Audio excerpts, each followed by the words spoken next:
Graders, this is part of my class. I have to do a read aloud.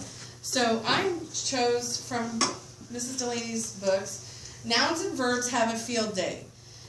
Raise your hand when you have the answer. Can you predict what we're going to learn from this book? Leland.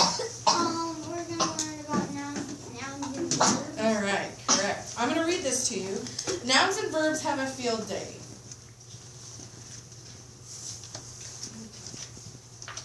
But one morning, Mr. Wright announced, wait, I think I missed a page.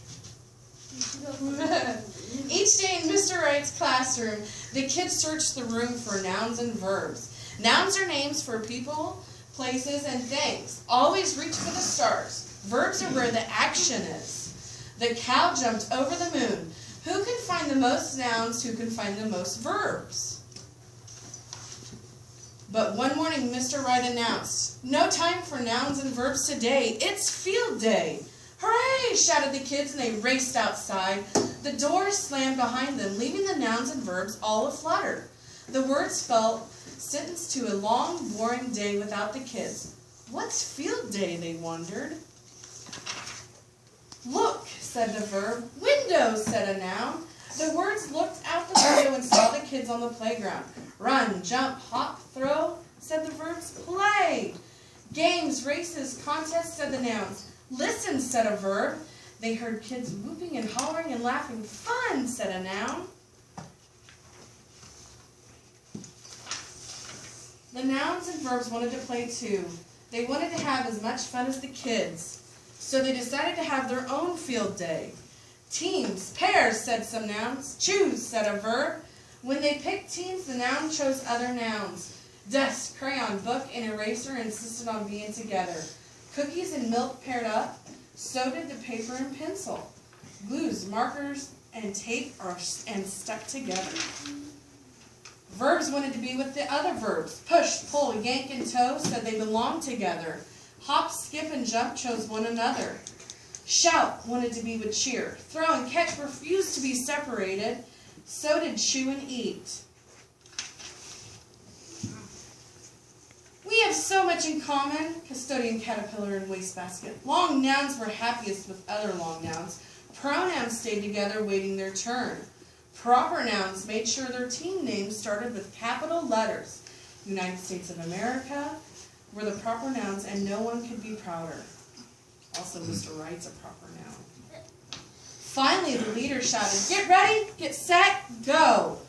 The nouns got ready, but they were helpless without the verbs. The verbs got set, but they couldn't do anything without the nouns.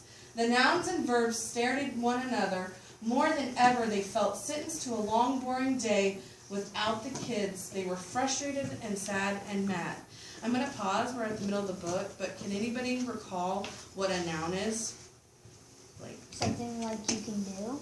What's a noun? I forgot. Action. A noun. Noun. Perfect. Very good. Now we're going to go to the verb. Can you recall what a verb is? Janie. You could do something. Yeah, it's an action. Very good. Finally, they looked out the window again. Outside, Sam ran. Jacinta hopped. Mike and Tina were throwing and catching. Kids were pulling and tugging and falling down. Mr. Wright cheered. Yay! The custodian helped. Some children waited. Teams were taking turns. Balloons bursted. The principal laughed. A breeze blew. "We forgot," yelled a verb. "Our job," shouted a noun. "Things happen when we work together." "We need verbs," said the nouns. "We need nouns," said the verbs. Then they chose new teams and partners so they could have fun and play their own games. Then, get ready, get set, go. The nouns and verbs kicked off their own field day. Nouns and verbs played tug of words.